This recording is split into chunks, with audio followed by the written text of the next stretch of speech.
नमस्कार भाइयों और बहनों। इस कहानी के सभी पात्र और घटनाएं काल्पनिक हैं। इसका किसी भी जीवित या मृत व्यक्ति से कोई भी संबंध नहीं है, और अगर इत्तेफाक से संबंध आता भी है तो वो एक संयोग समझे। तो चलिए कहानी शुरू करते हैं। एक दिन मैं और मेरी बीवी खाना खा रहे थे कि बातों ही बातों में मेरी बीवी कहने लगी कि घर में बहुत सारा ऐसा सामान है जो मुझे वक्त आने पर इस्तेमाल करना होता है और अभी इसकी ज़रूरत नहीं पड़ती। क्या तुम मेरे लिए किचन के बराबर में एक छोटा सा कमरा बना सकते हो जिसमें मैं ये सारा कबाड़ रख दिया करूं? मैं अपनी बीवी से बहुत मोहब्बत करता था, लेकिन मेरी जेब में फ़िलहाल ये गुंजाइश नहीं थी कि मैं उसकी ये ख्वाहिश पूरी कर सकूं। मैंने उससे 2 महीने का समय मांगा और उन 2 महीनों में मैंने अपनी ड्यूटी डबल कर दी और अपनी बीवी की ख्वाहिश पूरी करने का पूरा इरादा कर लिया। जैसे 2 महीने ख़त्म हो गए, मैंने अपनी बीवी की ख्वाहिश पूरी करने के लिए मजदूर बुला लिए। कुछ दिनों में ही मैंने किचन के बराबर में उसकी मर्जी जैसा एक छोटा सा कमरा बनवा दिया। मैं रोज़ की तरह काम पर जाता था, मगर जब से वो कमरा बनवाया था उस दिन के बाद से मुझे अपनी बीवी का रवैया मेरे लिए कुछ अजीब सा महसूस होने लगा। वो काफ़ी चिड़चिड़ी रहने लगी थी और अक्सर मैंने उसे अकेले में रोते हुए भी देखा था। मेरा ध्यान हरगिज उस तरफ नहीं गया था कि उसके रवैये की वजह वो छोटा सा कमरा भी हो सकता है। मेरे और बीवी के बीच में कभी भी किसी भी बात पर इतने साल में लड़ाई नहीं हुई। हालांकि हमारे यहाँ औलाद भी ना थी, तो भी ना कभी मैंने उसे ताना दिया और ना ही कभी मेरी बीवी ने इस बात पर नाराज़गी जाहिर की। हम भगवान ने दी हुए तमाम बातों से बेहद खुश थे। मैं अपनी कम पगार में भी अपनी बीवी को खुश रखने की कोशिश किया करता था। कभी उससे गजरे ला कर देता था तो कभी हम बाहर घूमने जाया करते थे। उन दिनों उसे ना घूमने फिरने का शौक था, ना ही वो मुझसे अपनी छोटी छोटी फरमाइशें किया करती थी। मैं बहुत परेशान था। एक दिन मैंने उसे कहा कि मैं उसे डॉक्टर को दिखा के लाता हूँ। मेरे बहुत मनाने के बाद वो मेरी बात मान गई। हम डॉक्टर के पास गए।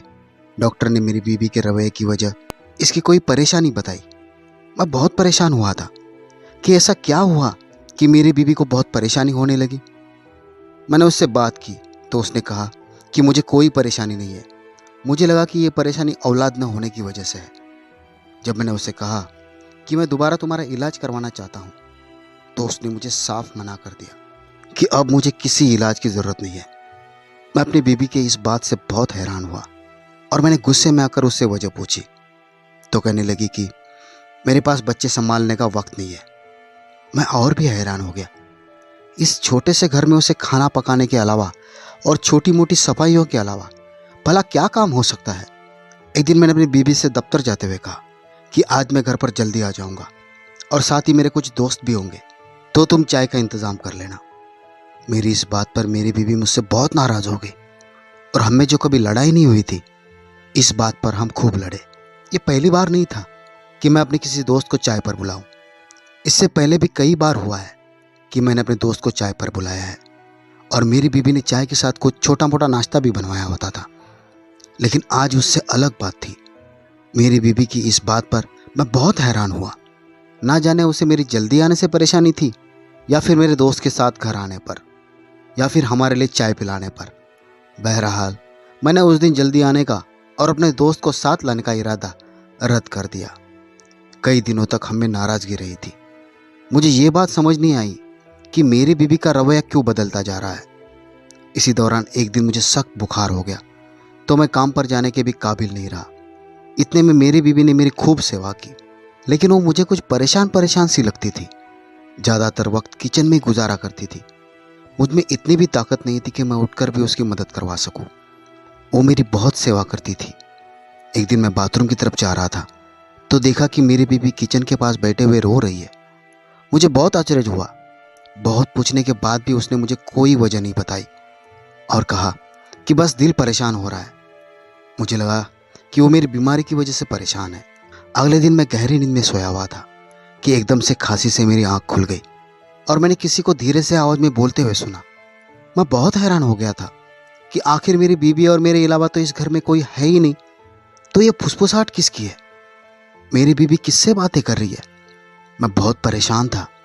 मैं उठकर किचन की तरफ गया, लेकिन मुझसे ज़्यादा चला ना गया। मैं दोबारा बैठ गया। मैंने अपनी बीवी को आवाज़ लगाई। जब मैंने उससे पूछा तो उसने कहा कि ऐसा कुछ नहीं है, ये आपका वहम है। उन कुछ दिनों में मैंने उसे बहुत सी बार सुबह किचन के बराबर में बनाए हुए उस कमरे से बाहर निकलते देखा। लेकिन मेरी बीबी ने नहीं देखा था कि मैंने उसे देख लिया है।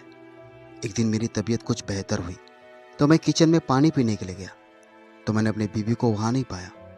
मैं किचन से बाहर आकर उसे ढूंढने ही लगा था कि वो किचन के बराबर में बने हुए कमरे से निकली और मुझे देखते ही घबरा गई। उसके माथे से पसीना छूट गया। मुझे लगा कि ऐसी क्या बात है। इस वक्त मुझे बहुत अजीब लगा था क्योंकि मैंने जब भी उसे किचन के बराबर में बनाए हुए कमरे से निकलते देखा था तो मैं सोचता था कि कोई ना कोई काम से वो इस कमरे में जाती है। लेकिन आज उसके माथे के पसीने ने मुझे कुछ और ही सोचने पर मजबूर कर दिया था। मेरे पूछने पर उसने बताया कि वहाँ सामान रखने गई थी।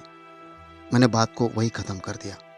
मैं अपनी बीबी से अब थोड़ी भी बहस नहीं करना चाहता था क्योंकि मेरी बीमारी में उसने मेरी खूब सेवा करके मेरा दिल जीत लिया था। कुछ दिनों बाद जब मैं दफ्तर के लिए उठा तब भी बीवी को कमरे में नहीं पाया। मैंने सोचा कि वो किचन में मेरे लिए नाश्ता तैयार कर रही होगी। जब मैं किचन में गया तो वो वहाँ भी मौजूद ना थी। मैंने बाथरूम और घर का कोना कोना चेक कर लिया मगर मेरी बीबी कहीं मौजूद ना थी। अभी मैं घर से बाहर परेशानी की हालत में निकलने ही वाला था कि कुछ आवाज़ें मेरे कानों में सुनाई दी। मुझे वो आवाज़ समझ में नहीं आई लेकिन इतना समझ आया कि ये आवाज़ें उसी नए बनाए हुए कमरे से आ रही थी। मैंने दरवाजे को खोलना चाहा तो वहाँ अंदर से लॉक किया हुआ था। मुझे काफ़ी परेशानी हुई। मैं कमरे में आया ही था कि मेरी बीवी मेरे पीछे पीछे आकर खड़ी हुई थी। तो मैंने उससे पूछताछ की कि वो कहाँ थी। तो उसने मुझसे कहा कि वो सामान सेट करने की खातिर उस कमरे में मौजूद थी। अब की बार मैंने उसे ये नहीं बताया कि मैंने उस कमरे में कुछ आवाज़ें भी सुनी हैं क्योंकि मैं इस बात की खोज लगाना चाहता था कि आखिर क्या है उस कमरे में जो बार बार मेरी बीवी वहाँ मौजूद होती है और ऐसी कौन सी आवाज़ें हैं जो मुझे परेशान कर रही है। मैं दिन रात इस परेशानी में घुलता जा रहा था। ये परेशानी मुझे खाए जा रही थी कि ऐसा क्या है जो मुझे नहीं पता और मेरी बीवी मुझसे छुपा रही है। मैंने इस बात का जिक्र जब अपने दोस्त से किया तो वो मुझे करीबी एक बाबा के पास लेकर गया। उसने कहा कि बाबा तुम्हें वो बताएंगे जो आम इंसानों को नहीं मालूम होता। जब बाबा से सारी कहानी बयान की तो उन्होंने कुछ वक्त लेकर मुझे बताया कि हमारे घर में साया है और वो आवाज़ें इंसानों की नहीं साये की है। पहले पहले तो मैंने बाबा की बात का भरोसा कर लिया लेकिन मेरा दिल इस बात को मानने को तैयार नहीं था। मुझे नहीं लगता था कि ये किसी साये की आवाज़ है। अब ये अक्सर होता था कि जब भी मेरी बीवी छुपकर उस कमरे में जाती तो मैं उसका पीछा करता था लेकिन फुसफुसाहट इतनी हल्की हुआ करती थी कि मुझे कोई आवाज़ समझ में नहीं आती थी और मैं छुपकर अपनी बीवी का मुआयना करता रहता था। मुझ में इतनी हिम्मत ना थी कि मैं अपनी बीवी से इस बात के लिए पूछताछ करूं। मुझे लगता था कि अगर मेरी बीवी ने वो आवाज़ बंद करवा दिया तो मैं कभी उससे इस बात के बारे में पूछ नहीं पाऊंगा। आखिर वो क्या था जो मुझे परेशान किए जा रहा था। मुझे अपने उस दिन के पैसे पर बहुत अफसोस महसूस हो रहा था कि उस दिन मैंने अपनी बीवी की बात मानी थी कि मैं उसे एक कमरा बनवा कर दे दूँ। कभी मुझे लगता था कि मेरी बीवी किसी खास चीज़ के शिकंजे में आ गई है। कभी मुझे लगता था मेरी बीवी इस दुनिया में इंसानों जैसी नहीं है और कभी मुझे लगता था कि मेरी बीवी एक बदचलन औरत है जो मुझसे छुप छुप कर उस कमरे में किसी से मिलती है। लेकिन मैं कभी एक फैसले पर कायम नहीं रह पाता था कि किसी भी बुनियाद पर अपनी बीवी पर कोई इल्ज़ाम लगाऊं। मुझे कोई सुराग नहीं मिल पा रहा था। ऐसा नहीं था कि मैंने उस दरवाजे को खोलने की कोशिश नहीं की लेकिन मुझे लगता था कि मेरी बीवी 24 घंटे उस दरवाजे की पहरेदारी कर रही होती है। जब भी मैं उसकी तरफ जाता मेरी बीवी मुझे कोई ना कोई काम कहकर वहाँ से टाल देती थी, हटा देती थी। मैं बहुत परेशान रहने लगा था और मेरे दिल पर वो कमरा और उसके दरवाजे को खोलना अहम हो चुका था। लेकिन मैं क्या करता। मैं अपनी बीवी को इस बात के मामले में बताना नहीं चाहता था। मैं खोज लगाना चाहता था और मैं अपने बीवी को रंगे हाथों पकड़ना चाहता था मगर मैं बहुत मजबूर हो चुका था। मुझे समझ नहीं आ रही थी कि मैं क्या करूं। मैंने ज़िंदगी में खुद को इससे ज़्यादा बेबस कभी महसूस नहीं किया था। कभी कभी बहुत गुस्सा आता था। दिल चाहता था कि सब कुछ ख़त्म कर दूं, बीवी को तलाक दे दूं और उसके सारे काले करतूत सामने ले आऊं। मगर मैं परेशान था कि मेरे पास कोई सबूत ना था। एक दिन मैंने मन बनाया कि मैं दफ्तर ना जाऊं और पूरा दिन अपनी बीवी की हर हरकत पर नज़र रखूं।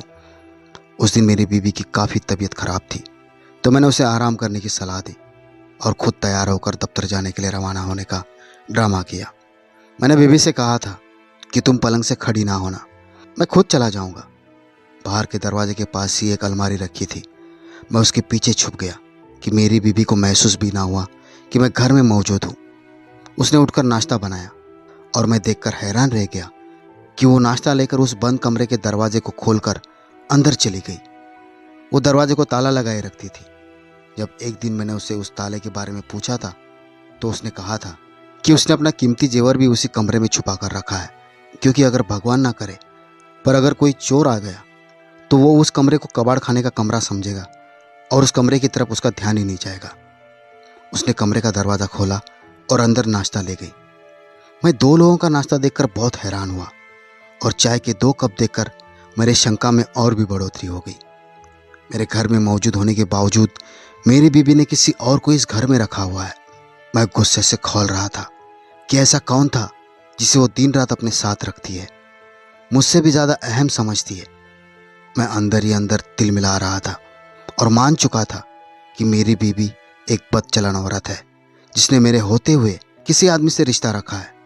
मैं जो इतने दिनों से ये समझता रहा था कि मेरी बीबी या तो किसी आत्मा के साये के साथ में है या तो कोई और मामला है, अब मुझे अपनी बीबी से नफरत होना शुरू हो गई थी। मेरे पैर कांपना शुरू हो गए थे। मैं अपने जज्बात पर काबू नहीं रख पा रहा था, लेकिन कदम इतने भारी हो गए थे कि उस अलमारी से लेकर बंद कमरे के दरवाजे तक का सफ़र मुझसे तय नहीं हो रहा था।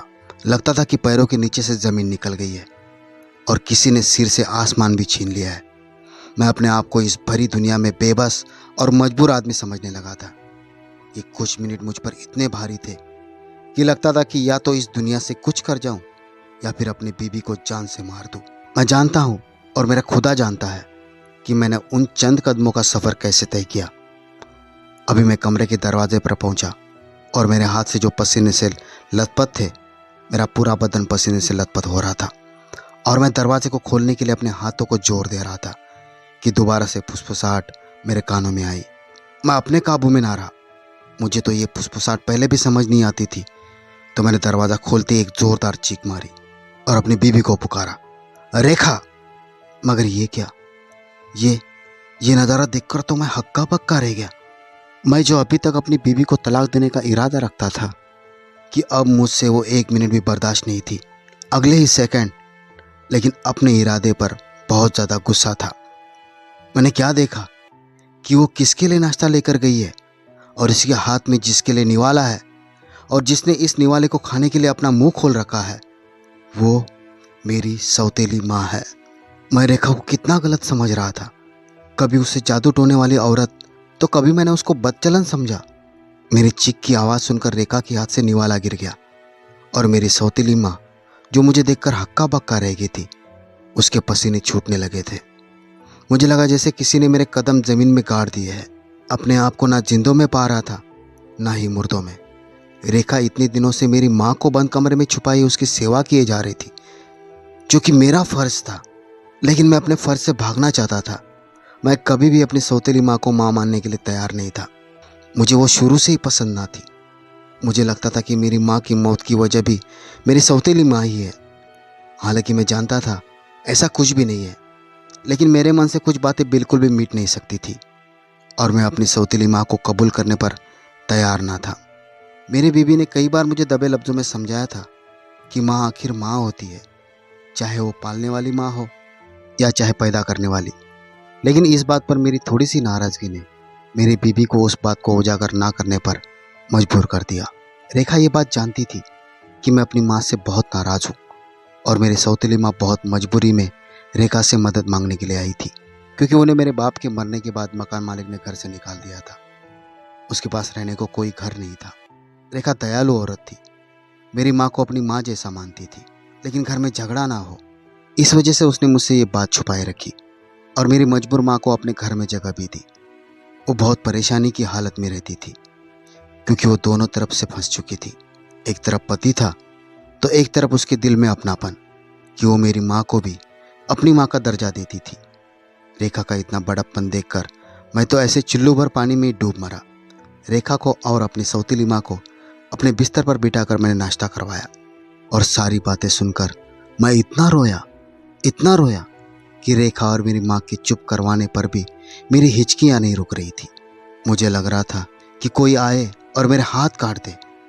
ऐसा लगता था कि मैं चोर हूँ ऐसा लगता था कि मैंने किसी के हक में डाका डाल दिया है। आज मुझे समझ आ गई कि इंसान का किरदार होना ही कुछ नहीं होता, बल्कि अगर इंसान के दिल में दयालुपन हो तो वो रेखा जैसे लोगों की तरह बड़ापन दिखा सकते हैं। अगर आपको हमारी कहानी पसंद आई है तो इसे लाइक करें, शेयर करें और हमारे चैनल को सब्सक्राइब करें। तो मिलते हैं अगले वीडियो में एक और नई दिलचस्प कहानी के साथ। तब तक के लिए नमस्कार। धन्यवाद भाई और बहनों।